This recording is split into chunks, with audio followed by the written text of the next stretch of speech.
Control cultural. No hemos topado nada de control cultural. Básicamente,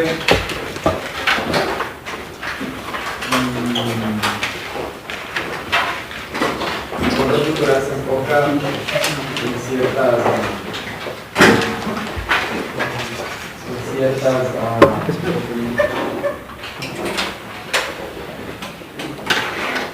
labores que se realizan enfocados, por supuesto, en la planta. Es decir, todas las labores que se realizan preculturalmente, así como culturalmente. Es decir, no se enfoca en sí en el patógeno o en la plaga insectil, más se enfoca en nutrir bien a la planta, en dar todas las condiciones favorables para que la planta pueda desarrollarse. Entonces, por supuesto, eso tiende a crear condiciones desfavorables para que se desarrolle cierto patógeno, cierta plaga. Entonces, básicamente en eso se enfoca el control cultural, en la prevención. Si se puede prevenir o de una u otra manera se puede establecer algún método de prevención, pero como ustedes discutimos algunos métodos de prevención importantes. Ejemplo, el arboreo o las labores que se realizan en el suelo, como por ejemplo, si tenemos problemas de gusano blanco, en los problemas de gusano blanco, uno de los hospederos comunes del gusano blanco es el cucuyo. Le gusta, en el caso de que no existe papa, le gusta alimentarse de las raíces del cucuyo. Cuando tenemos problemas de puzos, los puzos les encanta el cucuyo. Entonces, si en un caso nosotros queremos establecer un cultivo, no establecer, o restablecer o cultivar nuevamente un suelo con papa y hemos tenido problemas de gusano blanco, una de las estrategias primordiales primero es eliminar el cucuyo y por supuesto cualquier planta espontánea que pueda salir producto de la cosecha. Es decir, si nosotros cosechamos y dejamos papa en el suelo, obviamente eso actúa como semilla asexual y eso hace que se creen o broten plantas espontáneas. Estas plantas son obviamente hospederas para el gusano blanco. Entonces, una de las labores culturales o preculturales en este caso que se realizan es justamente exponer las larvas para que sus controladores naturales, como son pájaros o son gallinas, pues se las coman, se coman las larvas, y eso sí funciona. Ahora, la solarización también puede ser una labor precultural, sin embargo también es un método de control físico, porque se alteran las condiciones circundantes, en este caso de los microorganismos que puedan estar en el suelo, con el objetivo de disminuir su población. Hasta el punto, obviamente no vamos a poder erradicarlo, pero hasta el punto en el que no nos cause un problema. Por ejemplo, puede ser una labor, ¿sí? La solarización. Otra labor importante es, por ejemplo, el encalado del suelo. Como ustedes discutimos acerca del encalado del suelo, ¿verdad? Entonces, si nosotros tenemos problemas, por ejemplo, de espongóspora, lo que les comentaba, entonces, si nosotros sabemos que nuestro cultivo es susceptible a problemas de espongóspora, por ejemplo, superchola. Superchola es una variedad extremadamente susceptible a espongóspora, como les comentaba. Entonces, una labor de prevención, ¿cuál sería? Encalar el suelo para evitar que las zoósporas se enquisten y puedan infectar. Es una labor precultural, ¿sí? Se puede encalar el suelo. Entonces, con todas esas labores nosotros podemos prevenir. ¿Cómo más podemos prevenir? Que aparezca una plaga o que una plaga insectil o una enfermedad nos pueda causar daños económicos a nuestro cultivo. Por ejemplo, siempre es importante, el barbecho es importante. Cuando son problemas de suelo, por ejemplo, de nematodos, tenemos problemas serios de nematodos en tomate riñón. La rotación es importante. Entonces, si en un caso, obviamente rotar con cultivos que no son hospederos. Ahorita nosotros estamos aquí abajo rotando, acabamos de rotar el tomate riñón con babaco. ¿Okay? Sin embargo, hay un patógeno común entre los dos que es Fusarium. Y hay un problema ahorita con Fusarium, el día miércoles con los muchachos del otro paralelo ya hicimos el tratamiento respectivo. Entonces, siempre es importante rotar con cultivos que no sean hospederos. En el caso de nemátodos, por ejemplo, si nosotros tenemos problemas de nemátodos, por ejemplo en soya, tenemos problemas de nemátodos en soya, tenemos problemas de nemátodos inclusive en frijol. Yo he visto problemas de nemátodos de que las plantas prácticamente están amarillas, no por Fusarium, no por Rhizoctonia, sino por nemátodos, específicamente el Meloidogine, Platylencus, que son los nemátodos más, son los que más se presentan en el suelo. Entonces rotar con gramíneas es importante, o por lo menos dejar en barbecho, no desnudo el suelo, sino en barbecho.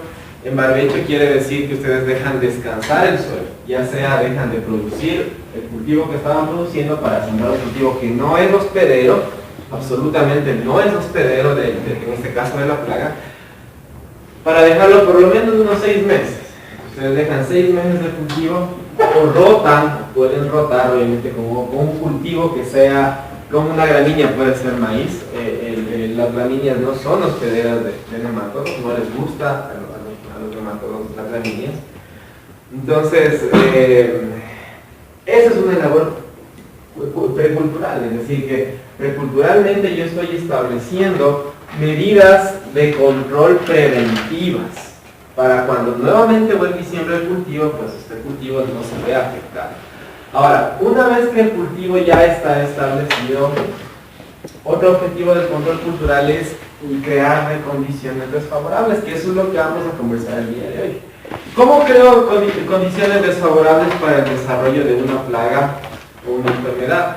Mediante estrategias físicas de temperatura, humedad relativa, humedad relativa, se puede establecer ciertas condicionantes, por ejemplo para ácaros. Sabemos que los ácaros son extremadamente susceptibles a la humedad relativa. ¿Sí? Son extremadamente susceptibles a la humedad relativa. Entonces nosotros tenemos problemas de ácaros en cualquier cultivo bajo invernadero, porque bajo invernadero tenemos más problemas, por supuesto. Subir la humedad relativa es importante, es importantísimo. Ahora, si nosotros creamos un microclima, en este caso con una humedad relativa que supera el 75%, sabemos que los ácaros únicamente no van a morir, sino obviamente van a buscar otro lugar donde tengan condiciones más favorables para desarrollarse. Por ejemplo, tenemos, problemas de oidiosis, problemas de iridio. Entonces, cuando tenemos problemas de iridio, de la misma manera subimos la humedad relativa y los problemas de iridio se eliminan. Ahora, cuando tenemos mucha humedad relativa tenemos problemas, por ejemplo, de botritis. Muchos problemas de humedad relativa bajo invernadero, tenemos problemas de botritis. Entonces, ¿cómo propender para disminuir un poco esta humedad relativa? Favorecer la aireación, es importante. Entonces, si ustedes se dan cuenta, el control cultural involucra tanto las condiciones físicas, en este caso de temperatura, de ambiente, elementos ambientales, temperatura, humedad relativa, así como las mecánicas. Por ejemplo, si yo tengo un cultivo en el cual yo sé que se establece o que la enfermedad se establece en el estrato medio, por ejemplo, de la planta, ¿qué tengo que hacer para que ese estrato medio no sea un nicho de reproducción? ¿Qué podemos hacer? ¿Qué es lo que se hace en cacao? Se poda. ¿Para qué? Para favorecer la aireación. Entonces, ¿qué es lo que estoy haciendo? Estoy implementando una estrategia de control, en este caso cultural, ¿verdad? Porque las podas dan lo cultural, que va a favorecer también las condiciones físicas, para que favorezca la aireación, la temperatura y la humedad relativa. Entonces, cuando nosotros implementamos podas fitosanitarias, podas de formación o podas fitosanitarias, también eso es control cultural, ¿sí? Porque le estoy creando condiciones desfavorables para que se desarrolle el patógeno, se desarrolle la plaga. Ejemplo, Si estamos trabajando con plagas que son lepidópteros, nosotros sabemos que los lepidópteros en estado adulto tienen hábitos alimenticios netamente nectarios, ¿verdad? O sea, los lepidópteros en estado adulto les gusta el néctar de las flores. Pero si yo conozco cuál es cuál es la especie de planta que más le gusta alimentarse cuando está en estado adulto, yo elimino esa especie de planta y obviamente le estoy creando condiciones desfavorables, ¿sí me entienden? Es estudiar, y eso es un control ecológico. Si se dan cuenta que el control cultural involucra prácticamente todos los controles, por eso es el más importante. Para, por último, dejar al control químico. Por eso es el control cultural, el ecológico y el químico. Entonces, dentro del control cultural está el mecánico y el físico. Entonces, si nosotros hacemos buenas labores de cultivo, cultural, hacia el cultivo y precultivo, enfocándome en crearle condiciones favorables para que se desarrolle el cultivo, de hecho yo estoy haciendo, o estoy creando condiciones favorables para que se desarrolle la plaga o se desarrolle la enfermedad. ¿Okay? Ahora, ¿cómo yo nutricionalmente puedo desfavorecer el desarrollo de una enfermedad o una plaga? ¿Cómo nutricionalmente puedo desfavorecer? ¿O cómo puedo favorecer también? Porque si yo nutro mal una planta, esa planta se puede hacer suculenta para que un insecto de tipo desfoliador o de tipo, puede ser del orden hemíptera, venga y se lo devore a la planta, que eso es común que pasa. A través de la fertilización se puede favorecer, ya sea que la planta esté bien nutrida o también favorecer a que la plaga se alimente más de la planta. ¿Sí? Entonces, nutricionalmente podemos hacer las dos cosas. O podemos tender hacia las dos cosas, a favorecer a la planta o a favorecer a la planta. Obviamente, a nosotros nos interesa favorecerle a la planta, ¿verdad? ¿Para qué? Para que esté bien nutrida y esté balanceada. ¿Cómo yo puedo balancear la nutrición de una planta? ¿O cómo se balancea la nutrición de una planta? ¿Cómo balancear la nutrición de una planta?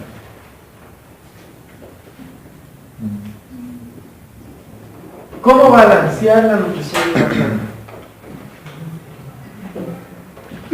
Análisis de suelos. ¿Cómo balancear la nutrición de una planta?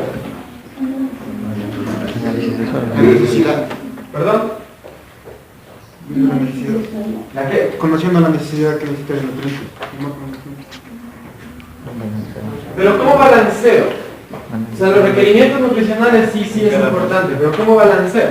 Porque en los libros está, normalmente la planta de maíz tiene esto. Pero por supuesto estas condiciones donde escriben, esta literatura no es nada parecida a nuestras condiciones.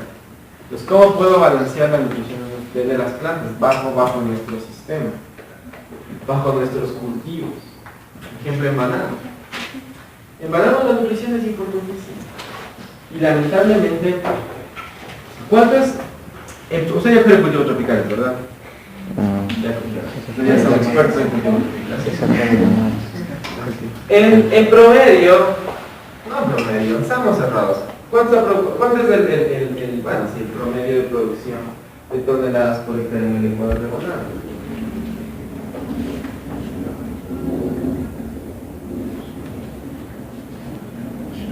¿Cuánto es? ¿Cuántos, compañeros? ¿Por qué no saben? ¿Nunca le enseñaron? No recuerdo, no importa. Entonces eso quiere decir que no estudian. Estudian y poco servían, pero bueno. Si son cosas básicas. Son cosas que hasta los del ya se saben. Hasta los de la U se saben. ¿Cuánto es el promedio de producción?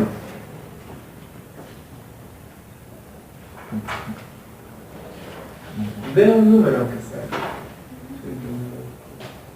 ¿Perdón? Den un número. 8. 8 toneladas.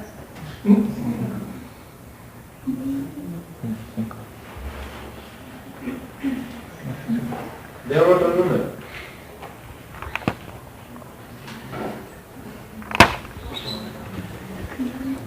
Y solo depende de la nutrición. Lamentablemente aquí en Ecuador el cultivo de banano no es un cultivo, es semi-tecnificado en función del riego. La mayoría de plantaciones, específicamente en Babahoyo, en la provincia de Los Ríos, en Esmeraldas no hay mucho, no hay poco, más hasta aquí en Indea hay banano, de ahí para allá ya es más palma y cacao. Pero el cultivo de banano es un cultivo semi-tecnificado que lo más que tiene riego por aspersión, lo máximo que se tiene de riego por aspersión. ¿Cuánto es la eficiencia de aplicación en el riego por aspersión? Ya cogieron riego, ¿verdad? 15 al 20. ¿Y los que ya cogieron? No todos están, ahorita estamos cogiendo. ¿Cuánto es la eficiencia de aplicación del riego por aspersión? Cerca del 65%. Alrededor del 75% de riego por aspersión. La planta puede optimizar el agua, el resto se pierde. En el caso de riego por goteo estamos cerca del 90%. Entonces, estimable en uso del agua. Por ejemplo, la provincia de Esmeraldas no se necesita riego, ¿sí? Porque tenemos época de lluvia y época de diluvio. Entonces, no hay una época seca marcada, salvo ciertos años que sí se puede determinar que hubo sequía.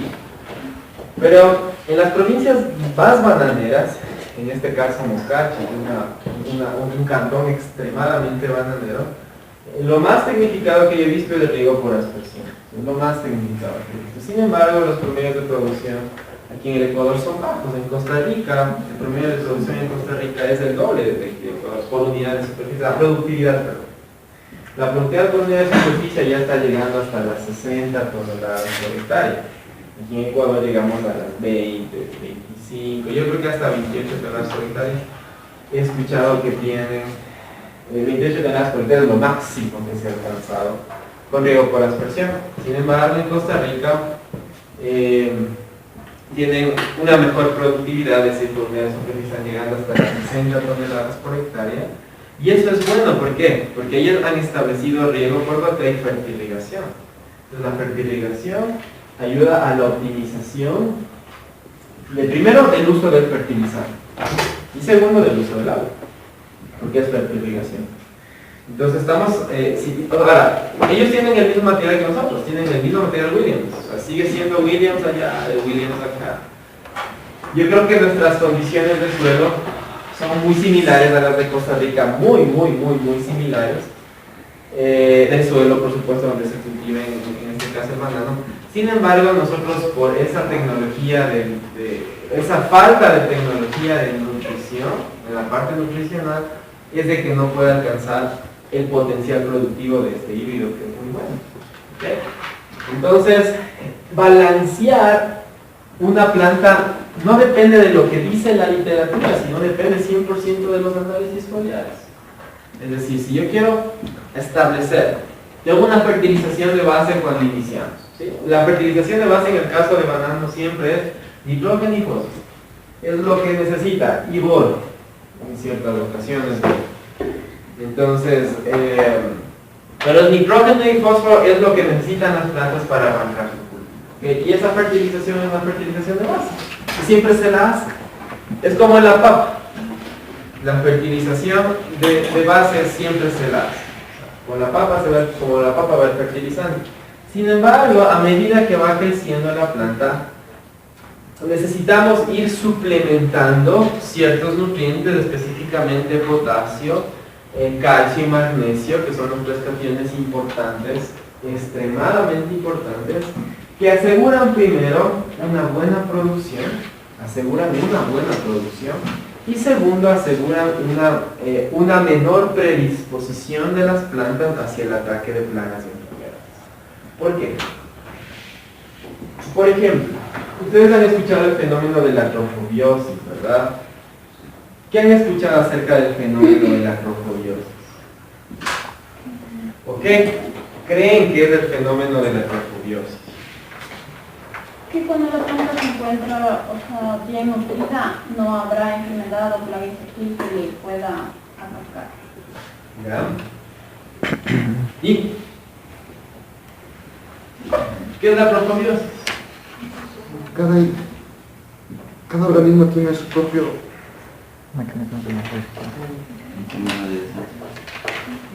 propio controlador. No. ¿Qué es la eutrofobiosis? Son mecanismos de generales, muy generales. O sea, la eutrofobiosis, puede haber eutrofobiosis y ya la gente sabe de qué se está hablando. Pero ¿qué es la eutrofobiosis?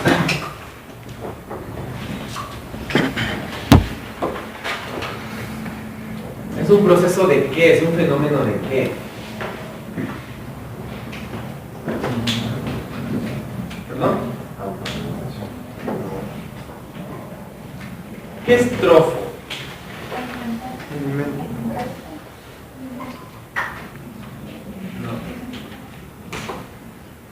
¿Escuchado geotropismo? ¿Escuchado geotropismo? ¿Qué es geotropismo? Geotropismo positivo. ¿Qué es geotropismo positivo? Se va para arriba. ¿Qué clase para arriba? Tropismo viene de tropo, ¿verdad? ¿Qué es tropo? Crecimiento. Dirección.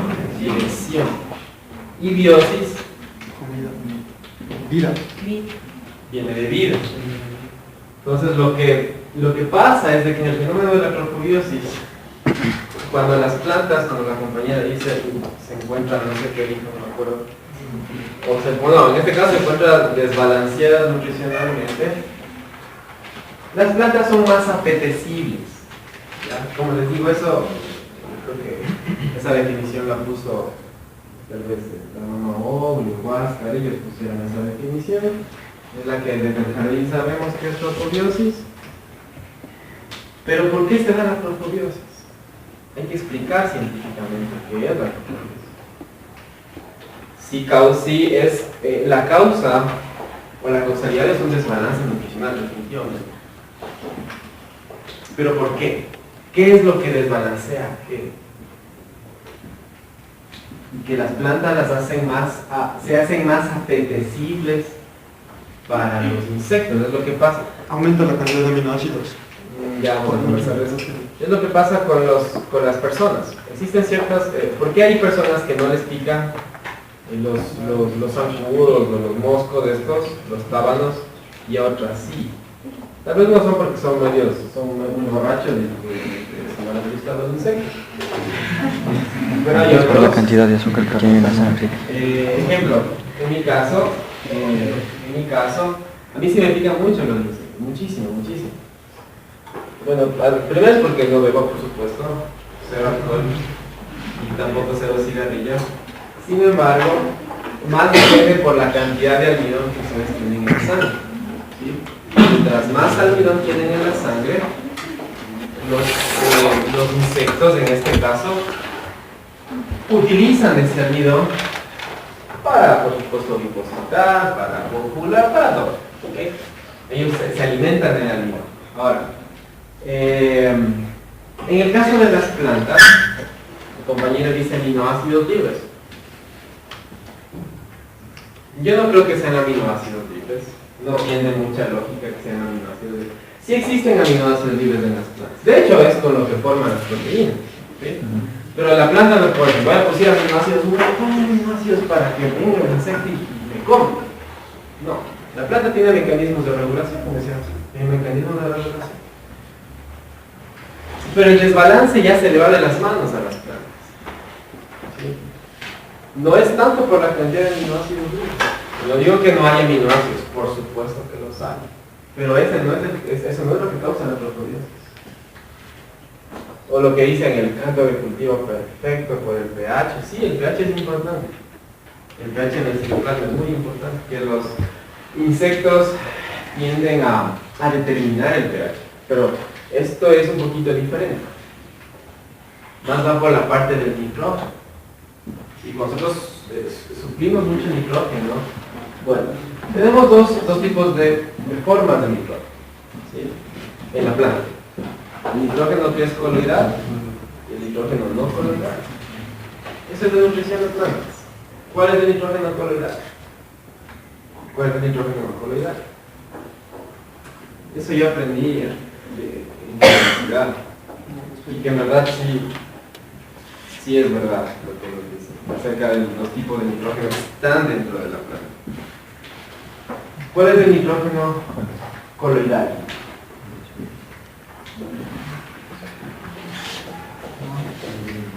Cuando nosotros hacemos análisis de foliares, nos dan nitrógeno total, ¿verdad? Nitrógeno total de la planta, pero ese nitrógeno total tiene que segregarse en nitrógeno coloidal y nitrógeno no coloidal. ¿Cuál es el nitrógeno coloidal?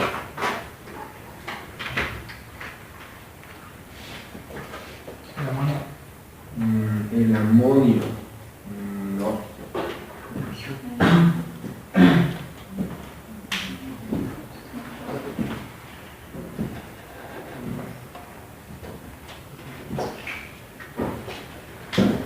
La planta absorbe nutrientes del suelo, en este caso el nitrógeno, de forma amoniacal, en forma de amonio. Ciertas plantas como el arroz y el maíz tienen esa capacidad de absorber del suelo el amonio, pero también la mayoría de plantas lo absorben como nitritos y nitratos también. Es la forma más fácil de la planta absorber. El problema es de que cuando en el suelo existe un desbalance entre la relación carbono-nitrógeno, es decir, yo hago mal, el suelo tiene materia orgánica, y el boom de aplicar materia orgánica, y todos quieren aplicar materia orgánica, pero nunca se detienen a ver cuál es la relación carbono-nitrógeno de la materia orgánica. La relación carbono-nitrógeno de la materia orgánica es básica, porque, por ejemplo, si yo hago un compost con gallinaza fresca, es decir, no la curo, o no la seco y no la curo, tiene mucho nitrógeno, muchísimo nitrógeno. ¿Por qué? Porque hay nitrógeno por las heces y hay nitrógeno por las deyecciones. O sea, los pollos o las gallinas no orinan. Entonces en las heces va la orina, en este caso toda la urea que deberían echarle la orina van en las heces. Entonces la gallinaza tiene una cantidad de nitrógeno grandísima. Pues cuando yo hago un compost con una gallinaza que no está curada, no está seca, tenemos mucho nitrógeno en el compost. Pero ese nitrógeno que tenemos en el compost no es un nitrógeno que la planta pueda utilizarlo para generar proteínas, porque el nitrógeno sirve para generar proteínas. Entonces, el nitrógeno coloidal que la planta necesita para formar proteínas, básicamente es un nitrógeno pequeño, es un nitrógeno simple, que sea fácilmente compatible con elementos químicos dentro del citoplasma para poder formar principalmente aminoácidos. Todos los aminoácidos tienen nitrógeno, ¿sí? Los 21 aminoácidos tienen nitrógeno. Las proteínas tienen nitrógeno. Entonces, ese es el nitrógeno coloidal, es el nitrógeno que la planta usa para poder combinar con los elementos necesarios para poder hacer aminoácidos. ¿Ok? Es el nitrógeno que la planta usa. El nitrógeno no coloidal es un nitrógeno grande, es un nitrógeno que la planta no lo puede utilizar, ¿sí? No lo puede utilizar para hacer aminoácidos, por supuesto, para combinar con elementos químicos y hacer aminoácidos, y es por eso que queda libre en el citoplasma. Entonces, al quedar libre en el citoplasma, este nitrógeno coloidal forma compuestos de tipo salinos. Entonces, cuando en el citoplasma nosotros tenemos compuestos salinos, porque ustedes saben que en el citoplasma tenemos iones de calcio, de magnesio, de sodio, de potasio, de todos. Son los principales reservas en este caso principalmente de potasio y magnesio, las principales reservas del citoplasma. De calcio es la vacuola. Sin embargo, cuando este nitrógeno no coloidal se conjuga con estos iones, forma ¿qué? Con estos cationes forman sales. Entonces, esas sales que se forman dentro del citoplasma hace que la ósmosis se afecte. Es decir, que la planta comience a absorber más agua. Más agua. ¿Por qué? Porque la planta necesita disolver esas sales, ¿o no? Entonces la planta comienza a absorber más agua para poder disolver esas sales. Y esa llenura de agua en las células hace que la planta se haga más suculenta. ¿Sí? Hace que la planta se llena de agua, se hace turgente. Y el insecto, ahí sí dice, ah, mira, esta planta me voy. Pero el insecto no ve lo que pasa con el nitrógeno coloidal, con el no coloidal, nada. Ella solo ve que la planta está turgente, está más apetecible, más suave, pero es por un proceso de desbalance nutricional. Entonces, este desbalance nutricional que se da dentro de las plantas afecta principalmente al metabolismo. Afecta principalmente al metabolismo de las plantas, es decir, la acumulación de azúcares. ¿Sí? Es decir, la acumulación de azúcares. Cuando la relación carbono-nitrógeno dentro de la planta, por exceso de nitrógeno coloidal, dentro de que no puede la planta asimilarlo, lo que pasa es que ustedes saben que los azúcares primarios del metabolismo, ¿cuáles son? La glucosa y la fructosa. Son los azúcares primarios del metabolismo. Cuando hay este desbalance, el carbono-nitrógeno dentro de la planta, o sea, porque el nitrógeno se va para arriba, ¿sí? Lo que pasa es de que la glucosa, la planta comienza a generar mucha sucrosa o mucha sacarosa, ¿sí? Muchísima sacarosa. Y cuando desarrolla mucha sacarosa, la sacarosa es energía para la planta. ¿Sí? Esta energía que la planta tiene en exceso, tiene que desfogarla por algún lado. ¿Cómo la desfoga? Generando chupones, generando tallos ciegos, generando excesiva cantidad de follaje. ¿Por qué? Porque se altera, por supuesto, en este caso, la producción de fitohormonas. Y las fitohormonas se desbalancean también. Entonces, estos chupones o estos tallos ciegos son los más susceptibles al ataque de plagas y enfermedades. Son los lugares de almacenamiento de nutrientes perfectos para que se desarrolle una plaga o una enfermedad. Pero es por este desbalance nutricional. Dice, ¿pero por qué salen chupones? Porque la planta tiene mucho azúcar que necesita desfogar por algún lado. Pero la planta, o sea, porque otra cosa que nos sucede cuando hay mucho azúcar dentro de la planta es de que la planta comienza a acumular glucosa. Como hay mucho azúcar y la planta no puede metabolizar ese azúcar, comienza a acumular glucosa y deja de hacer fotosíntesis. Y bueno, no deja de hacer, reduce la tasa fotosintética. Y cuando reduce la tasa fotosintética, las hojas se comienzan a hacer amarillas por partos. Y dice, ¿pero por qué pasa eso? Porque hay mucha sucrosa dentro de la planta, mucha sacarosa. Y cuando hay mucha sacarosa, la planta prefiere desdoblar esta sacarosa y la glucosa que sigue generándose producto de la fotosíntesis comienza a acumularse. Y obviamente la planta ya llega a un punto en el que reduce un montón la fotosíntesis y las hojas se hacen amarillas. Entonces, pero si yo le estoy dando nutrición, yo le estoy dando fertilizantes. El problema es de que ya está desbalanceado. Entonces, estos desbalances son los que predisponen a las plantas al fenómeno de trofobiosis. ¿Sí?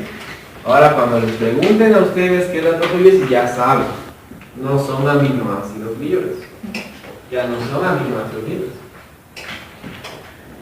¿Ok? Entonces, por eso es importante hacer un análisis foliar, para determinar cómo está ese nitrógeno, cómo están las relaciones entre el calcio, el magnesio y el potasio. ¿Por qué? Porque la relación calcio, magnesio y potasio es importantísima para asegurar una buena tolerancia por parte de las plantas hacia las plagas y la enfermedad. Ya vamos a ver por qué. ¿Ok?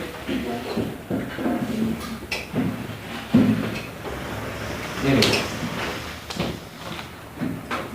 Entonces, de los elementos que en lo personal creo que son de los más importantes, por supuesto el nitrógeno es el elemento más importante.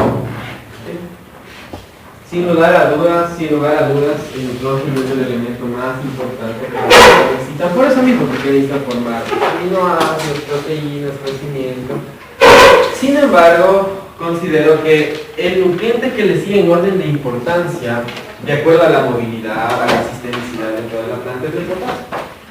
El fósforo es un elemento extremadamente inmóvil, tanto en el suelo como en la planta, pero en cambio el potasio es móvil, tanto en el suelo como en la planta. Ahora, ustedes me dirán, ¿pero qué pasa con el magnesio? Sí, el magnesio también es súper móvil dentro de la planta, súper móvil. Inclusive las deficiencias de magnesio, uno puede verlos, las primeras deficiencias de magnesio en las hojas viejas, porque se mueven muchísimo. Entonces, pero sin embargo, el magnesio no está tan relacionado con los procesos de defensa de las plantas, más sí el potasio. Eso es lo que vamos a ver el día de hoy. ¿Okay? Vamos a ver el rol crítico del potasio, lo que les mandé en el artículo, en el review paper que les envié, para que puedan revisarlo. Me imagino que lo revisaron.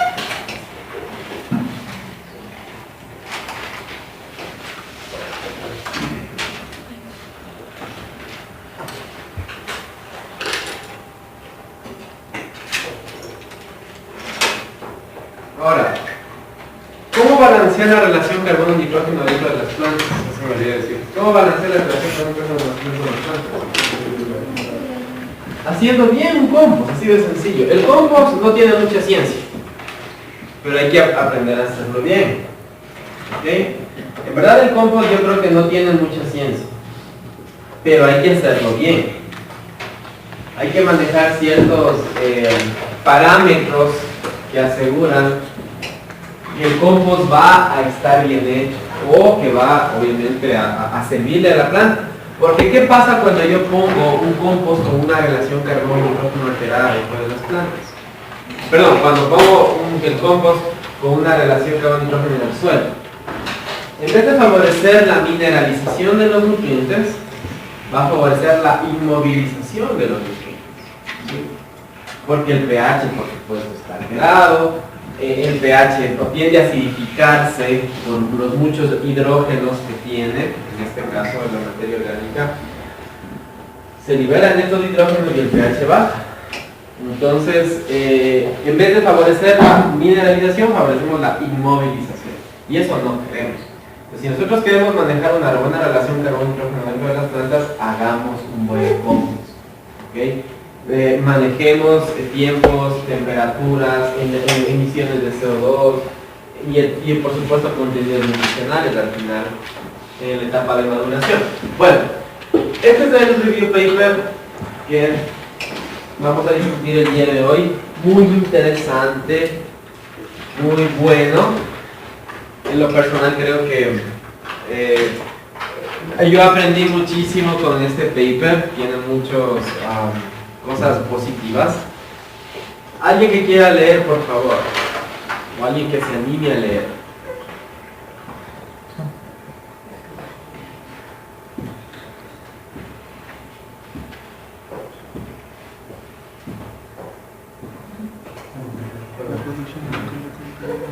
Alguien que se anime a leer. Sí, lea. Sobre el astro. La producción agrícola continúa para ser... ¿Qué? Continúa siendo.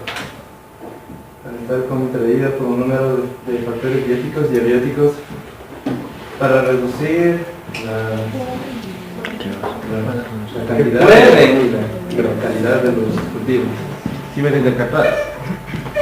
El potasio es un elemento, es un nutriente esencial que afecta más a los a la bioquímica y a los procesos fisiológicos que tienen influencia en el crecimiento de la planta y el metabolismo.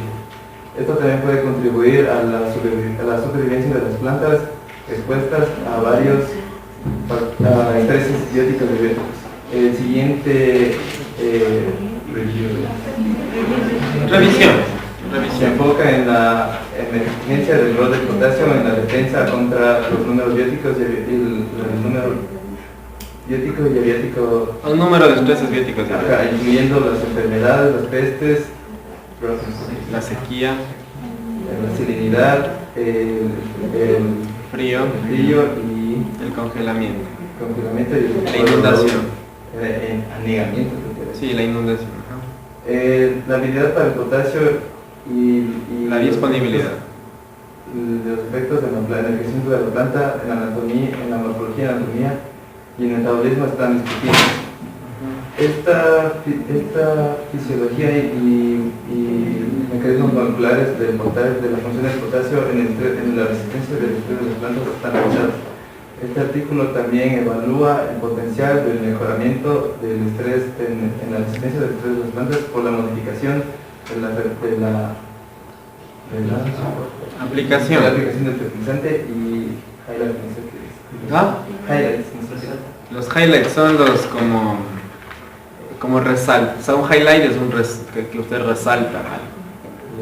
Que necesitará en el futuro y las investigaciones acerca del rol del potasio en la agricultura. Ok, el potasio es un elemento tan importante que su desbalance causa predisposición. El desbalance del potasio, ya sea que tengamos exceso de potasio o tengamos déficit de potasio, causa un desbalance no solo en el elemento. En lo personal, yo no he visto excesos o intoxicaciones por potasio. Debe haber, no digo que no los van a hacer, pero yo no he visto. ¿Por qué? Más bien siempre he visto deficiencias de potasio. Las plantas en nuestro suelo son muy deficientes de potasio. En fósforo, por supuesto, y en potasio y magnesio. Entonces, ustedes saben que en el suelo existen sinergismos y antagonismos. ¿Cuál es el antagonista principal del potasio? El enemigo del potasio. No, el calcio. Cuando ustedes le ponen a las plantas calcio y le ponen potasio, lo que más les gusta comer a las plantas es calcio. ¿Perdón? Sí, o sea, las plantas son golosas de calcio. O sea, ustedes ponen calcio y las plantas se comen el calcio, no se comen el magnesio, no se comen el potasio, pero los micronutrientes. Entonces, inclusive existe un sinergismo entre el calcio y el nitrógeno. O sea, la planta come calcio, pero como dice, es como cuando uno come pan y come mucho pan y necesita agua, ¿verdad? Entonces para que siga pasando. Entonces como que la planta come calcio y el magnesio calcio y nitrógeno para que suba rápido. Entonces, sí he visto no intoxicaciones, pero excesos de nitrógeno dentro de la planta que causan lo que comúnmente se llama la banda blanca en las hojas, que las hojas tienden a ser bandas blancas por deficiencia de potasio. Entonces, es así. El exceso de nutrientes, de sobredosificaciones en este caso, pueden causar, por supuesto, antagonismos. Por ejemplo, cuando tenemos mucho fósforo en el suelo, nosotros tenemos mucho fósforo en nuestro suelo, el fósforo picado, pero tenemos fósforo. Ese fósforo es uno de los principales antagonistas del magnesio. Cuando tenemos mucho fósforo en el suelo, ese fósforo es el enemigo principal del magnesio. ¿Sí? Entonces, ¿qué pasa si ponemos a la planta nitrógeno y fósforo y solo nitrógeno y fósforo y calcio? ¿Qué es lo que les gusta a la gente nutrir a las plantas? Ponle nitrógeno, ponle calcio y ponle fósforo. Es también lo mismo de la inhibición competitiva. Inhibición competitiva, me imagino que será un término similar, no sé, no conozco. Pero los antagonismos que existen, o sea, me imagino que es un antagonismo, es una inhibición competitiva. Entonces, lamentablemente nos hemos enfocado en nutrir las plantas con nitrógeno y fósforo. Y potasio a las papas. A las papas que les ponen nitrógeno y potasio.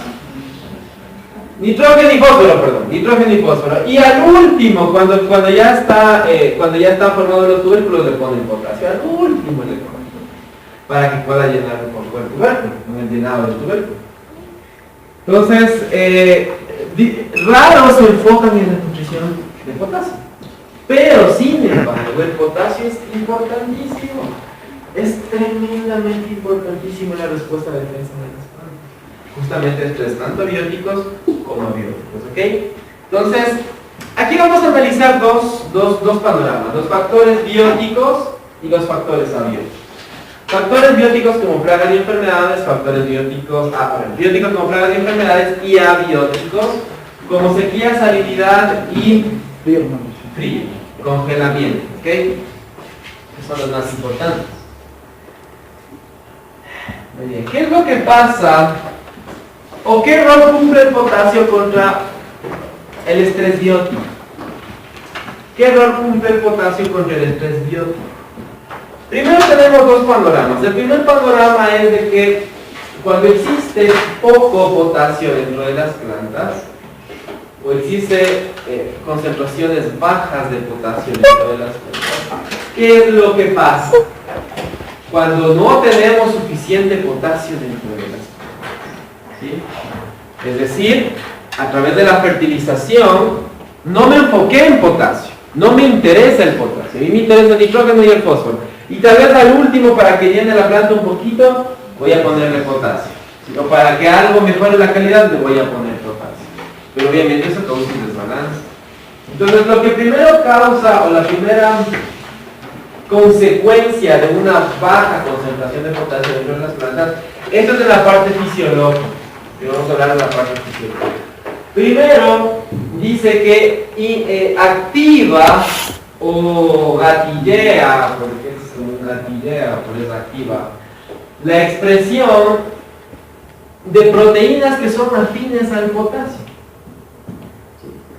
O sea, estas proteínas que son afines al potasio buscan internalizar el potasio de cualquier forma, porque hay concentraciones muy bajas de potasio en la planta. Y la planta necesita potasio. Y cuando no le ponemos potasio, de una u otra forma la planta necesita utilizar el potasio. Ahora, ¿dónde existen estas proteínas que son afines al potasio? ¿Dónde se encuentran? ¿Dónde se encuentran? ¿Dónde se encuentran las proteínas que son afines al potasio? ¿En qué parte de la planta? ¿En qué células específicamente?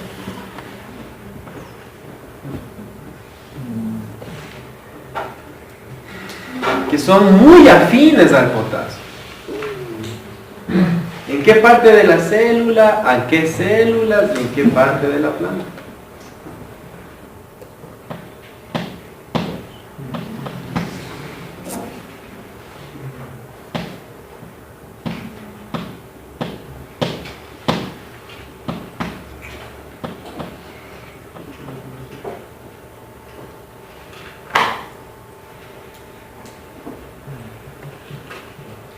¿En qué célula se encuentra?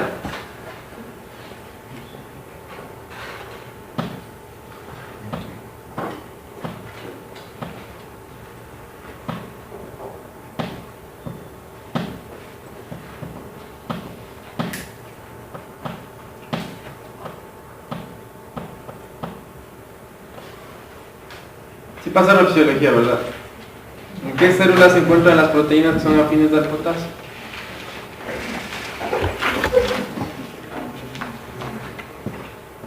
¿En qué células? ¿En qué parte de la planta?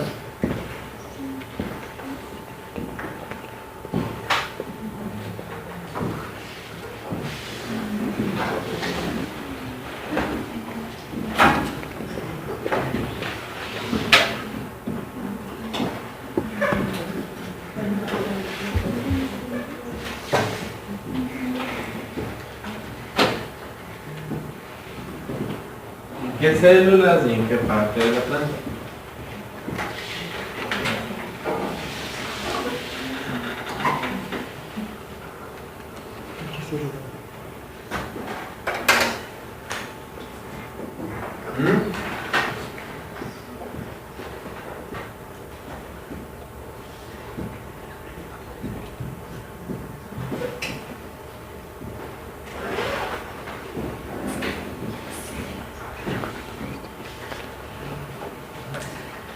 ¿Dónde? ¿Perdón? No, el estómago no. El estómago es un hueco ahí, un orificio. Es el estómago. Está compuesto por otras células, por supuesto, pero el estómago es el orificio. Células guarda. O sea, yo no creo que el orificio tenga proteínas. Es como decir las fosas nasales. Son parte de mi cuerpo las fosas nasales. Las nasales son nuestros orificios, vamos aquí. Es el estómago.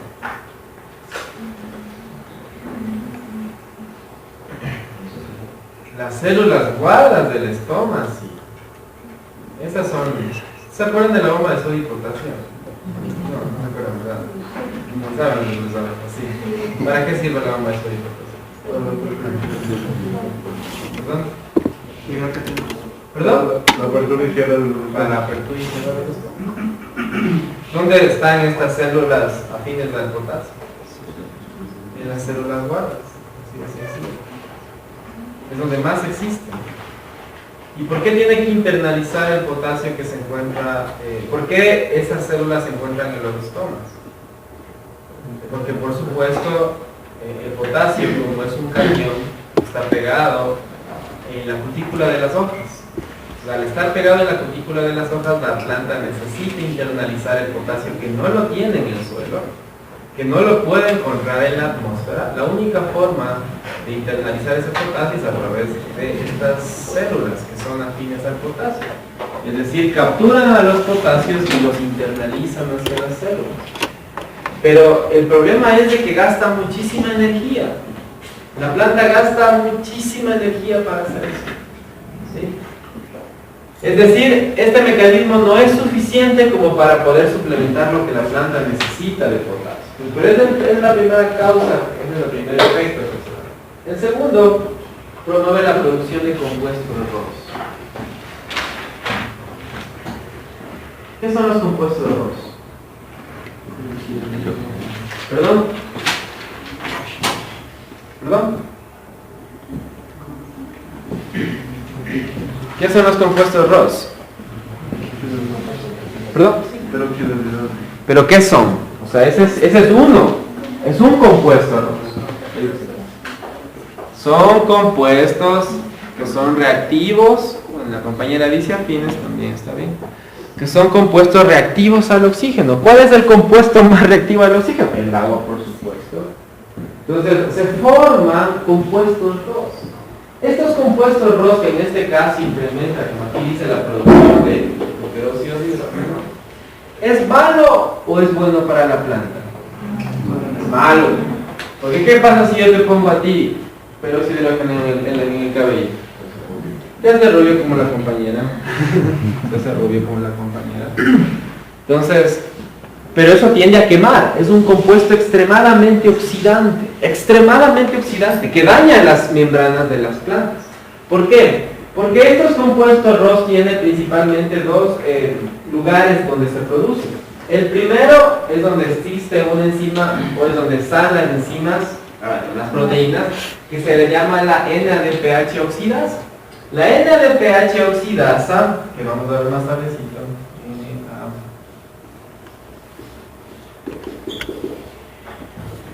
son proteínas que se encuentran principalmente en las membranas tanto de la célula como en las membranas de los cloroplastos. Más están en las membranas de los cloroplastos que en las membranas de la célula. Como tal, ¿verdad? La membrana celular como tal. Porque ustedes saben que el cloroplasto está dentro de la célula. Sí, sí saben eso, ¿verdad? Entonces, estos compuestos son favorecidos por una activación de esta enzima. ¿Sí? Entonces esta enzima comienza a producir muchos peróxidos. Y eso es malo. ¿Por qué? Porque lo que primero se van a dañar son las membranas, las integridades de las membranas. Eso hace, por supuesto, que las hojas tienden a formar parchos como quemados. Afecta el balance fitohormonal. ¿Cuáles son las fitohormonas que se afectan principalmente cuando no tenemos potasio? O cuando tenemos baja concentración de potasio. Es una que es la que todos los días creo que estamos en nuestras casas etileno, muy bien. El etileno. Es la fitohormona que principalmente se afecta. Ahora, que se afecta no quiere decir que reduce, sino que incrementa la producción de etileno. Si incrementa la producción de etileno dentro de un proceso de qué? De senescencia acelerada. Las hojas entran en un proceso de senescencia acelerada. Es decir, comúnmente las hojas cumplen su ciclo de vida y otra fitohormona que es del ácido abscísico, ¿verdad? Que es del ácido abscísico, comúnmente lo que hace cuando las hojas ya no son productivas, más sirven de almacenamiento, forman tejidos de abscisión, básicamente en la unión entre los pecíolos y las ramas, y la hoja se cae normalmente. Pero cuando tenemos baja concentración de potasio en las plantas, esa fitohormona comienza a incrementarse y hace que las hojas entren en un proceso de senescencia acelerada. ¿Sí? Esto, por supuesto, dice que decrecen los niveles de patógenos y plagas insecticidas en las plantas. ¿Por qué? ¿Por qué decrecerán? Muy bien, porque la planta tiene grandes concentraciones de peróxidos y el ejemplo, vamos a hablar de los chupadores. Si el chupador, en este caso de los perforadores, tienen aparato local perforador seccionador, si tiene mucho peróxido de hidrógeno de la planta, eso es tóxico para los insectos. Y también, obviamente, para los insectos que tienen aparato bucal masticador, que tienen mandíbula. ¿Sí? Entonces, eso es tóxico y obviamente va a decrecer. Ahora, pero esto no es bueno, porque aquí se va a morir la planta, pero también, se muere el insecto, pero también se muere la planta. Así que nosotros no queremos que pase eso. Queremos balancearle a la planta. ¿Sí? ¿Alguna pregunta acerca de esto? Básico, ¿verdad? Eso es lo que nos enseñaron en biología y en fisiología. ¿Okay? Ahora, ¿qué es lo que pasa cuando nosotros hacemos aplicaciones de exógenos? O hacemos aplicaciones de potasio en las plantas. ¿Qué es lo que sucede? Existen ciertos fenómenos que pasan dentro de las plantas. Primero, debemos tomar en cuenta que los nutrientes, en este caso, cuando una planta está siendo parasitada, ya sea por un hongo, o sea por un insecto, o por una bacteria, estas bacterias, estos hongos, insectos, necesitan de los nutrientes de las plantas. ¿Sí? Entonces, en este caso, los hongos. Hablemos de la lancha de la papa, del fitoplancton. Los fitoplancton, para poder crecer, necesitan energía, ¿verdad? Y esa energía lo toman a través de los austorios. ¿Sí saben lo que son los austorios, verdad? ¿Sí saben, verdad? Ya, entonces no tengo que explicar qué es un austorio. Entonces, el austorio es el que comienza a succionar de la planta los nutrientes. Ahora, cuando existe una aplicación exógena de estos, de potasio, hay decrece la competición interna. ¿Sí? Porque en el caso de los patógenos, como en el caso de los hongos, en este caso de los hongos, principalmente los hongos biotróficos, principalmente los hongos que son biotróficos y biotróficos, tienen esa característica de formar austorios. ¿Sí? Entonces, cuando tenemos suficiente potasio dentro de la planta no tiene que competir por ese potasio, ¿o sí? Reduce la competición por parte de nutrientes. ¿Ok? Algo importante es que regula la conductancia estomacal. ¿Qué es la conductancia estomacal? ¿O a qué hará referencia la conductancia estomacal? A la apertura y cierre del estómago, así de sencillo, ¿verdad? Entonces, cuando la planta está afectada por un patógeno, en este caso está parasitada por un patógeno, tiende a respirar más. ¿Sí? Tiende a respirar más, tiende a transpirar más, tiende a gastarse más, tiende a marchitarse. Obviamente cuando los niveles de potasio están correctos, son adecuados, están balanceados dentro de la planta, la respiración que la planta hace es menor. Y por supuesto gasta menos energía. Y eso le da una mayor vigorosidad, por supuesto una mayor tolerancia. ¿Ok? En el caso de que dice la competición de la planta ¿cuáles son los sitios de almacenamiento principales de potasio dentro de la planta? El citoplasma, ¿verdad? El citoplasma es el principal sitio de almacenamiento de potasio. Ahora, cuando tenemos correctos stores, en este caso de potasio dentro de la planta tiende a, cuando se ve afectada por un patógeno, tiende a desarrollar un fenómeno de modificación de la pared celular, ¿sí?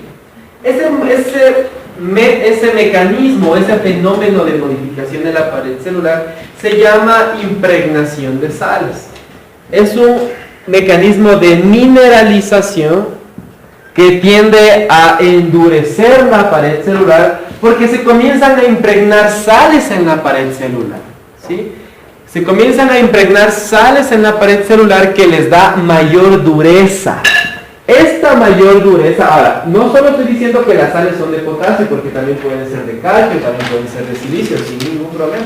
Vamos a ver más adelante un paper en el que se fortalecen las paredes celulares con silicato de calcio, ¿verdad? Con silicato de calcio.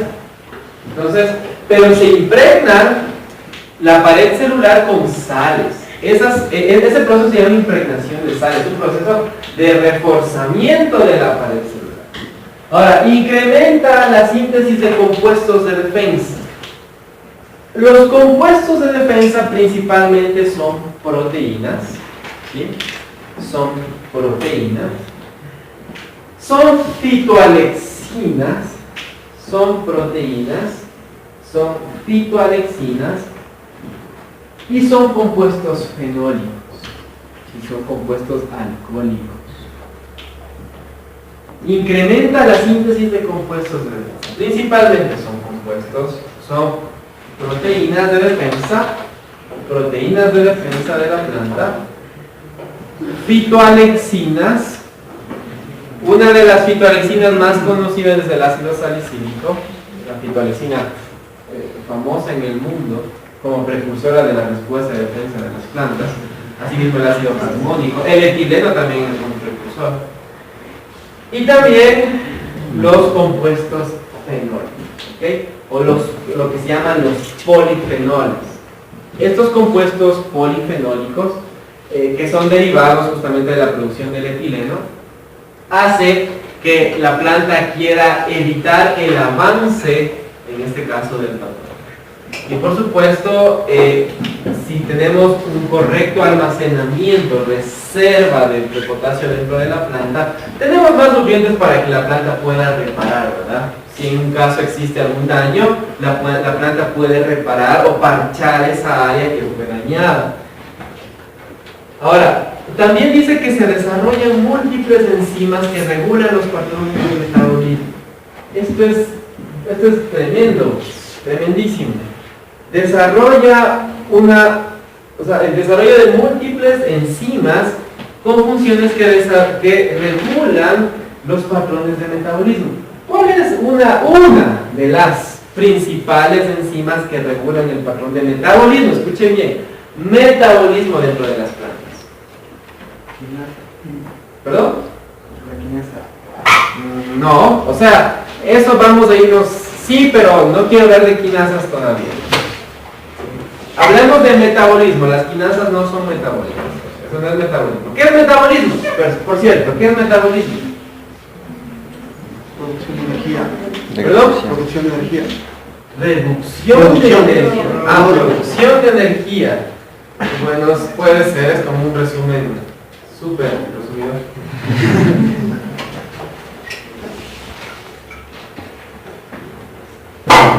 Pero básicamente el metabolismo es la producción de compuestos de azúcar principalmente, ¿verdad? De azúcar y ATP. Así de sencillo, ese es el metabolismo. La producción de azúcares y ATP. Principalmente azúcares, no azúcares, carbohidratos, perdón. Carbohidratos, principalmente la glucosa. Entonces, ¿cuál es la enzima que está estrechamente relacionada con la producción de azúcares? La que asegura que siempre exista metabolismo. La que asegura que siempre, constantemente. Ahorita, a ver, está allá afuera y esa enzima está actuando. La enzima ribosa bisfosfato. O la enzima ribosa. Cuando las plantas se ven afectadas por patógenos, normalmente reduce su tasa fotosintética. ¿Sí? Reduce la tasa fotosintética porque necesita esa energía para defenderse. ¿Sí? O sea, quiere defenderse y reduce su tasa fotosintética. Ahora, cuando los niveles endógenos, en este caso por aplicación de potasio, son correctos, son adecuados dentro de la planta, esta enzima no deja de actuar. Es decir, la tasa fotosintética es constante. Tienen que leer el paper. Lean el artículo. ¿Okay? Entonces, esa es una de las enzimas. Otra enzima que constantemente está actuando es la enzima que asegura que la planta constantemente toma nitrógeno del suelo. ¿Cómo se llama?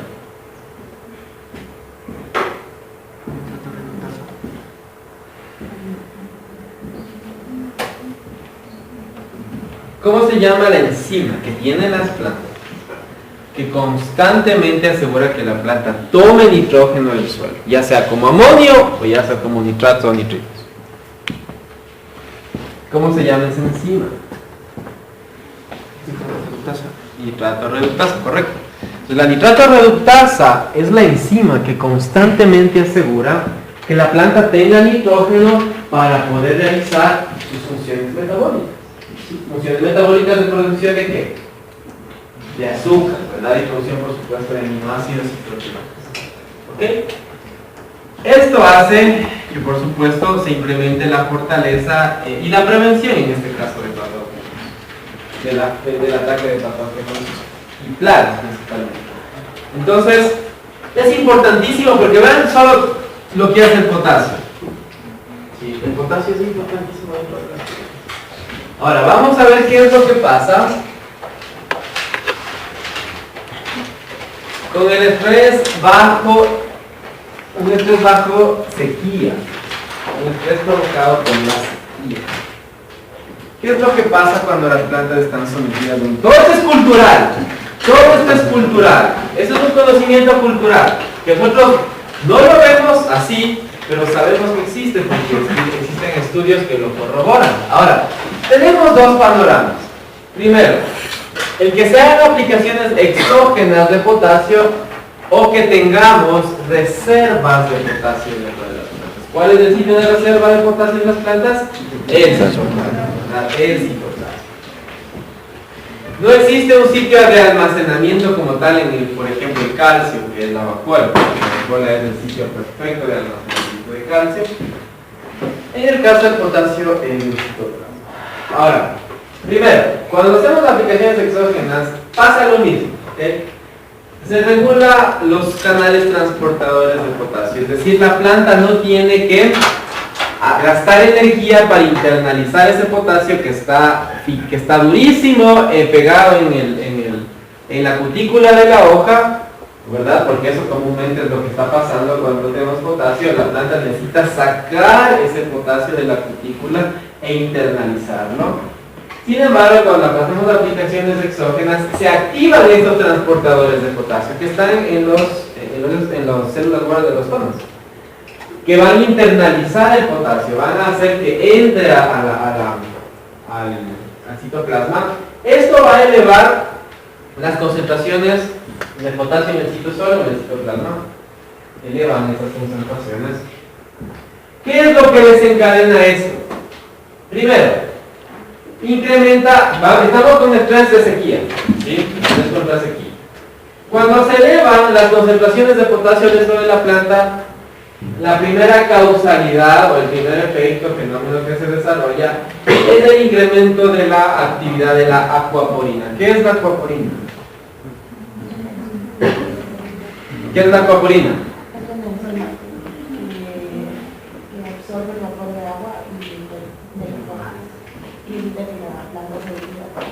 Ya, bueno, primero tenemos acuaporina en las hojas, bueno, tenemos más acuaporina en las raíces que en las hojas. Pero sí, la acuaporina es una enzima que está en las membranas, en este caso de los cloroplastos, que es verdad, sí, es correcto, que tiene dos funciones principalmente. La primera función es abrirse para internalizar el agua, en este caso la acuaporina de las raíces, ¿sí? Y cerrarse para evitar la desecación. Es la enzima más afín al agua. ¿Y por qué es acuaporina? Porque es una enzima de tipo porina, ¿verdad? Y las porinas son enzimas que forman poros, por eso se llama porina. Que forman poros, es decir, canales a través de los cuales va a pasar el agua. Ahora, esta acuaporina existe en las hojas, ¿sí? Principalmente en las células de los estomas, ¿sí? ¿Para qué? Para poder internalizar el agua que pueda estar al agua ambiental, ¿sí? En forma de vapor, como dice la compañera, o también la acuaporina que está en el suelo, en las raíces, por supuesto. Entonces, normalmente cuando está, está en sequía, bajo condiciones de sequía, ¿qué es lo que pasa? ¿Cuál es el fenómeno? Por favor, quiero que alguien me explique el fenómeno físico del estrés por sequía en el suelo. ¿Qué es lo que pasa? ¿Por qué la planta no puede absorber el agua? Ustedes ya recibieron riegos, pero ya, algunos ya. ¿Qué pasa? ¿Cuál es el fenómeno físico que se desarrolla en el suelo?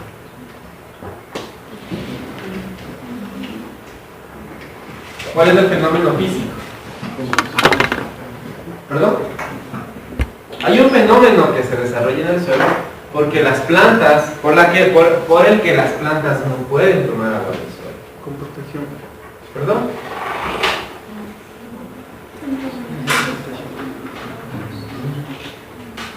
Es un fenómeno físico, 100% físico.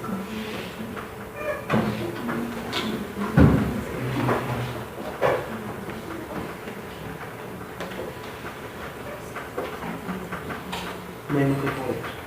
¿Perdón? No hay tanta porosidad. ¿Perdón? No hay tanta porosidad. No. Obviamente nosotros tenemos estrés en la sequía cuando las plantas están en suelos que son de tipo arenoso, ¿verdad? Son salinos, pero la salinidad también es otro estrés.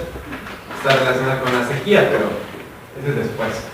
Ahorita estamos directamente con la sequía. ¿Por qué se da la sequía? Es por la osmosis. La osmosis. Bueno, esa es la salinidad, no confundamos todavía. Esa es la salinidad. La osmosis inversa es salinidad. En este caso es sequía. Hay un fenómeno físico. ¿Cuál es ese fenómeno físico? La evapotranspiración. ¿Cuáles son los fenómenos físicos de disponibilidad en el agua en el suelo? ¿Cuántos son? Presión. ¿Cuántos son? Saturación. Ya, bueno, puede ser saturación. ¿Perdón? Ese es el otro extremo, ¿verdad? Capacidad ¿Y de qué más? Y falta una más. Senectud. ¿Perdón? presión atmosférica. El primero, el del extremo peor, el extremo feo, es el punto de Max de Fernando. El extremo superior también que es feo es saturación. El intermedio hacia abajo es capacidad de campo. Y el intermedio hacia arriba, ¿cómo se llama? ¿Perdón? No, esa es saturación. Es el agua fácilmente aprovechable. La planta tiene la capacidad de absorber agua en capacidad de campo y en agua fácilmente aprovechable. ¿Pero por qué es físico? ¿Por qué es un fenómeno físico? ¿Por qué es un fenómeno físico? Porque la planta necesita ¿qué? Para absorber agua la planta necesita ¿qué? Presión. Ejercer una presión. La presión Para que la planta absorba agua necesita ejercer una presión. ¿Una presión sobre qué? ¿Sobre qué? ¿Sobre qué? Las raíces ejercen una presión sobre qué para absorber esa agua. todo el suelo. ¿Perdón? No. sobre la matriz del suelo. ¿Qué es la matriz del suelo? ¿Qué es la matriz del suelo?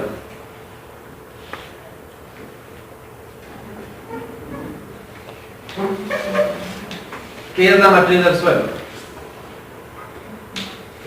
El conjunto de agregados del suelo que hacen que retienen el agua para que se mantenga vivo.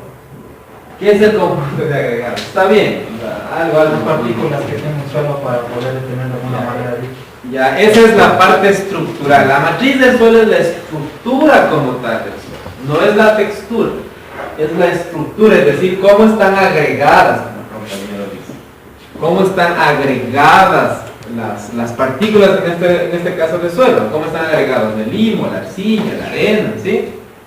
Ahora, el agua fácilmente aprovechable, como el compañero dice, esa matriz del suelo ejerce una presión, es una presión que está medida en bares o en centibares, y la planta también necesita ejercer una presión. Es decir, aquí está la gota, y aquí está la raíz, y aquí está la matriz del suelo. Y son los pelos de diferencia. Para que la planta extraiga esta gota, necesita ejercer una presión. Pero la matriz del suelo también está ejerciendo una presión, ¿sí? Entonces, ¿hasta cuántos bares o centibares la planta puede absorber el agua? 15. ¿Perdón? ¿Diceis qué? ¿Ah?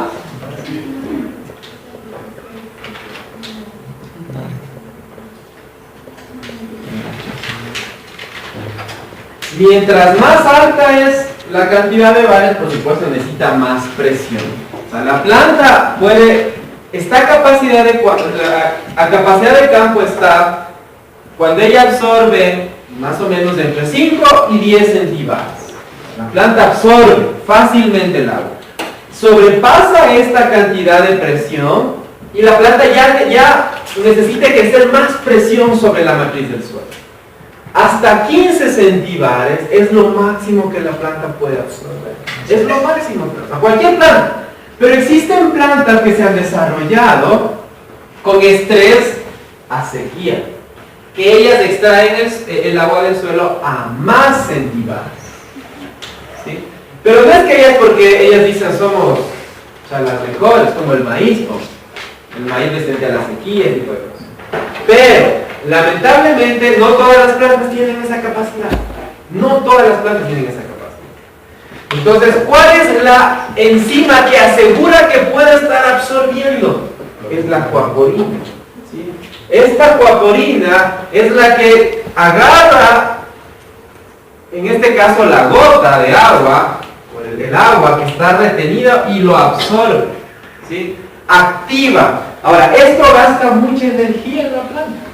Es por eso que las plantas que son resistentes a la sequía, en el rendimiento no son tan así buenas, tampoco son tan malas, tienen un rendimiento moderado. ¿Cómo es que le dice un rendimiento modesto? Pero viven bajo esas condiciones, ¿ok? Incrementa la actividad de la coaporina.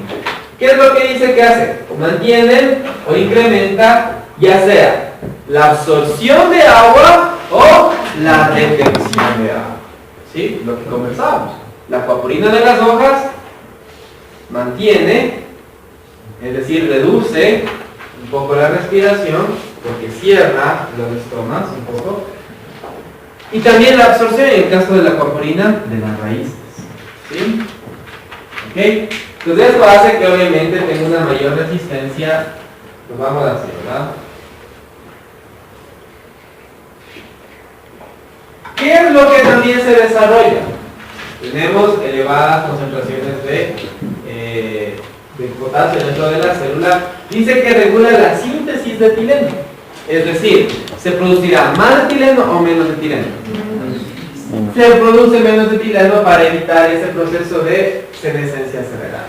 Si se reduce la concentración de etileno. Y en vez de producir etileno, más bien se produce azúcares. Y esos azúcares se acumulan en los frutos.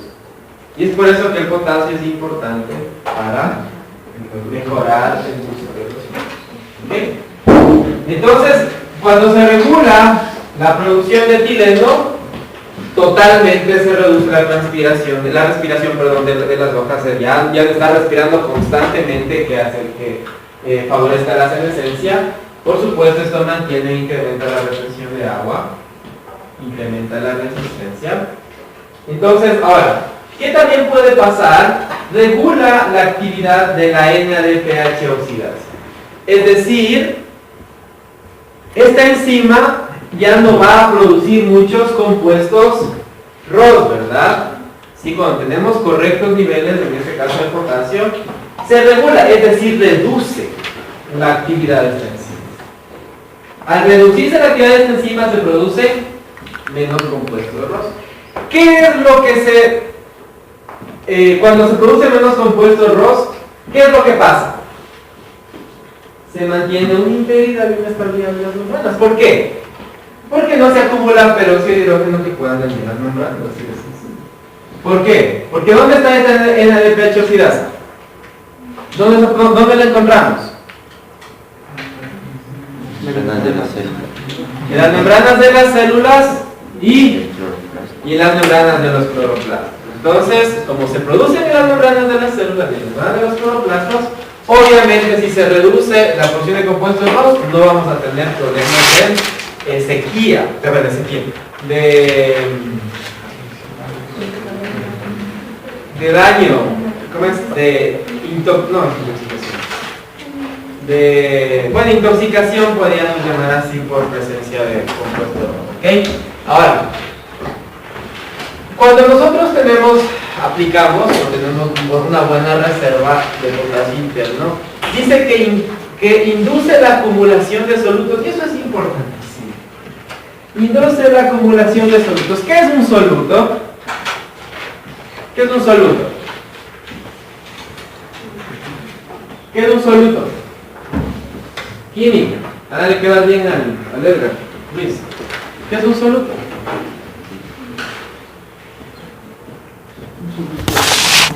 Induce la acumulación de solutos. ¿Qué es un soluto?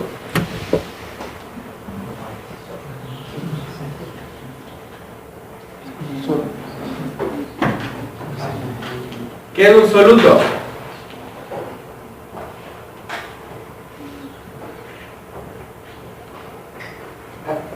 ¿Se acuerdan del soluto y del solvente? Sí. ¿Qué es el soluto? Es la parte sólida. ¿Es la parte qué? Es la parte sólida. Sólido dentro del compuesto. Ya es la parte sólida de un compuesto, ¿verdad? Que se disuelve. En este caso que se disuelve, que está disuelto en el solvente. O en el disolvente, en este caso que sea algún tipo de alcohol, algún tipo de compuesto orgánico. Entonces, induce la acumulación de solutos. Y eso es importantísimo. ¿Por qué? Porque los solutos, cuando pasemos a la parte de frío, es clave. Es clave para aguantar las heladas. Mantiene, por supuesto, la ósmosis. Es importante. ¿Por qué? Si nosotros tenemos un incremento en los solutos dentro de la planta, en este caso es favorable. ¿Sí se acuerdan cuando les explicaba lo de la crofobiosis? Ahí es desfavorable, porque yo estoy sobredosificando de nitrógeno. Estamos teniendo un nitrógeno extremadamente alto en concentraciones que la planta no lo puede asimilar. Pero en este caso, cuando está la planta bajo el estrés de sequía, esta acumulación de solutos mantiene la ósmosis. Y eso es importante, porque ¿qué es la ósmosis? ¿Qué es la ósmosis? El paso de una partícula de mayor concentración a uno de menor concentración sin gasto de energía. Pero a través De la membrana. de una membrana, en este caso semipermeable. ¿Sí? Entonces, ¿por qué mantiene la ósmosis? Porque en vez de que la planta se quede sin agua, ¿qué es lo que va a pasar en la planta? Se va a quedar con agua. ¿Sí? O sea, el proceso de ósmosis, el fenómeno de ósmosis hace que la planta no se deshiga. Porque tiene muchos solutos dentro de ella. ¿sí? Y en vez de que el agua salga a través de las raíces, de que las hojas se desequen, ¿qué es lo que pasa? El agua va, esta agua a través, o favorecida por medio de la acuaporina, entra hacia adentro, porque hay muchos solutos.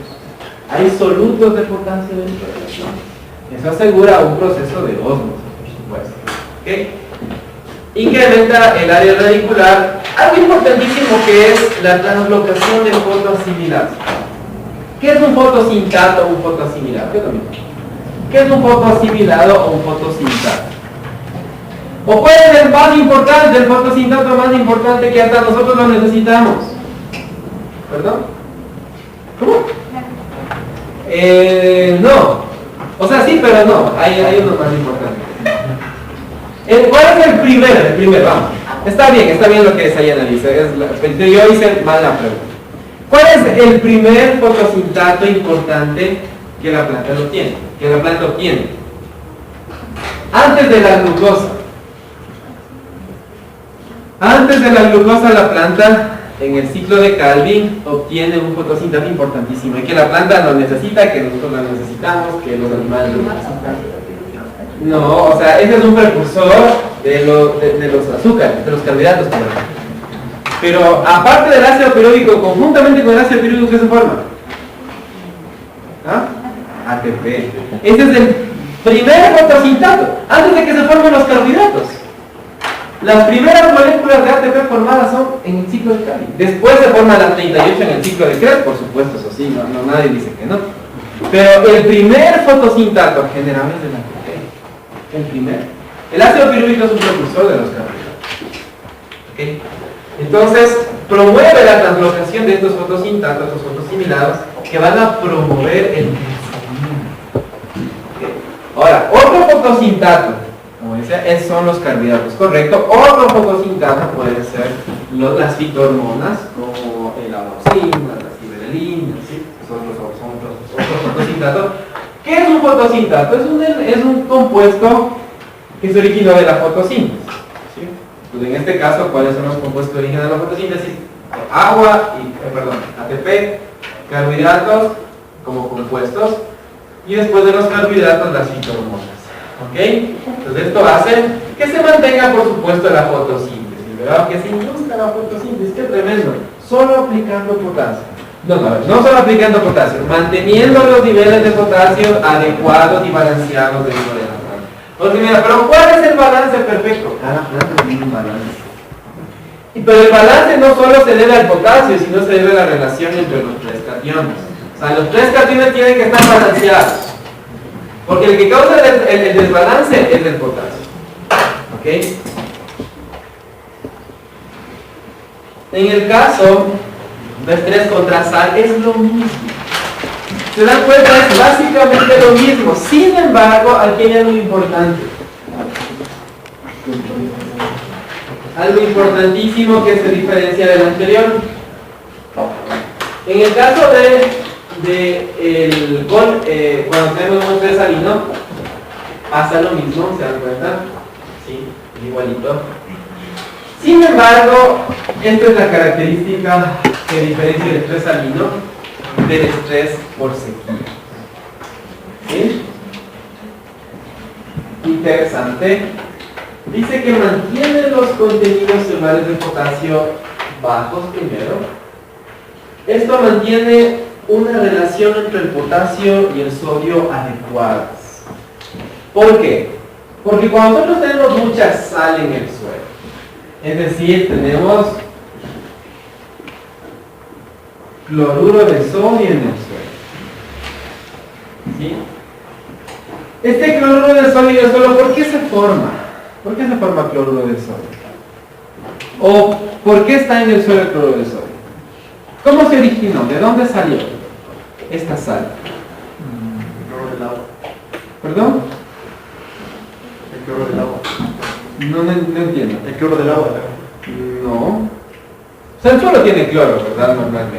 O sea, cualquier suelo tiene cloro. Tiene sodio. Pero ¿por qué se forma el cloro de sodio?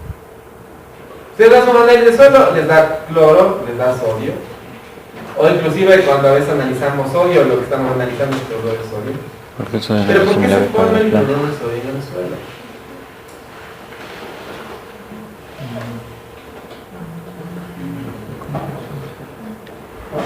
Porque hace que Esa es una consecuencia del cloruro de sodio.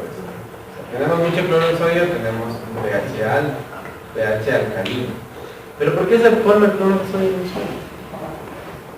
¿Por un proceso de qué? ¿Un fenómeno físico de qué? ¿Dónde se forma cloruro de sodio? ¿En suelos anegados o en suelos secos? ¿Por qué?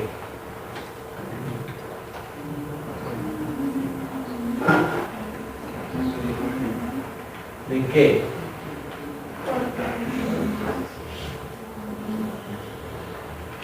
¿Un proceso de qué? ¿Cómo se llama ese proceso? Un proceso físico, 100% físico, en el que las sales afloran por un proceso de capilaridad. Un proceso de capilaridad, un fenómeno físico de capilaridad. Normalmente las sales están en estratos bajos porque el agua lo disuelve, ¿sí? El agua rompe esto en cloro y sodio y estos se van a los estratos bajos. Ahora, cuando no hay agua porque hay sequía, estas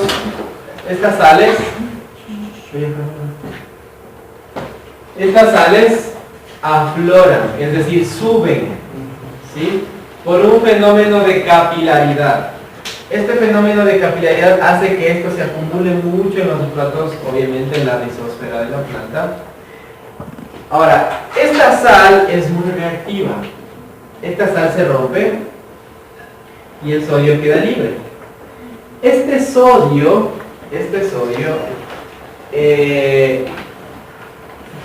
ingresa a la planta, parte de esta sodio ingresa a la planta. Sin embargo, cuando tenemos adecuadas concentraciones de potasio dentro de la planta, se regula la concentración de sodio y potasio. O sea, lamentablemente la planta continúa absorbiendo sodio, pero cuando tenemos adecuadas concentraciones de potasio dentro de la planta, esta relación entre el potasio y el sodio se regula. ¿Ok? Ahora, algo importante, ¿qué es lo que pasa en el suelo? Nosotros tenemos en el suelo el nitrógeno ¿en qué forma? En forma de amonio o en forma de nitratos. ¿Sí? No amoníaco, sino en forma de amonio, es decir, NH4. El amonio y los nitratos son muy reactivos con el sodio. ¿Sí? Principalmente el nitrato. Los nitratos, y se forman nitratos de sodio. ¿Sí? Entonces, al formarse nitratos de sodio, la planta ya no puede absorber el nitrato de sodio. ¿Sí? Ya la planta no puede absorber el nitrato de sodio. O sea, es decir, el nitrógeno que está en el suelo ya no se puede absorber, porque la planta lo absorbe como nitratos. ¿Okay? Pero cuando actúa, ¿cómo es? Cuando reacciona el nitrato con el sodio que está libre, se forma nitrato de sodio, ¿verdad? Este nitrato de sodio la planta ya no lo puede absorber. Y eso es lo que pasa con las plantas que son susceptibles a la sequía, ¿sí? O las que el efecto del ambiente ejerce sobre el organismo de la planta y prácticamente las plantas se quedan enanas porque no pueden absorber nitrógeno. ¿Sí? Porque ese nitrógeno está como nitrato de sodio. Ahora, cuando se regula la concentración de potasio dentro de la planta, se mantiene o se induce la asimilación de ese nitrógeno. Ahora, ¿cómo es que se induce la asimilación de ese nitrógeno? Es decir, la planta puede absorber ese nitrógeno. ¿Cómo lo puede absorber? ¿O en qué forma lo puede absorber? Principalmente en forma de amonía. De amonio, en forma de amonio. En forma de NH4. Este estudio fue hecho en maíz y en arroz. Y son las dos plantas, valga la aclaración, que tienen la capacidad de absorber el nitrógeno en forma de nitratos con forma de amonio, ¿sí? Cuando el nitrato de amonio, ya no está fácil, ya no está disponible para la planta comienza a asimilar el amonio, porque acá hay nitrato de sodio y ya la planta no lo come. Pero aquí está libre el amonio y la planta comienza a absorber amonio.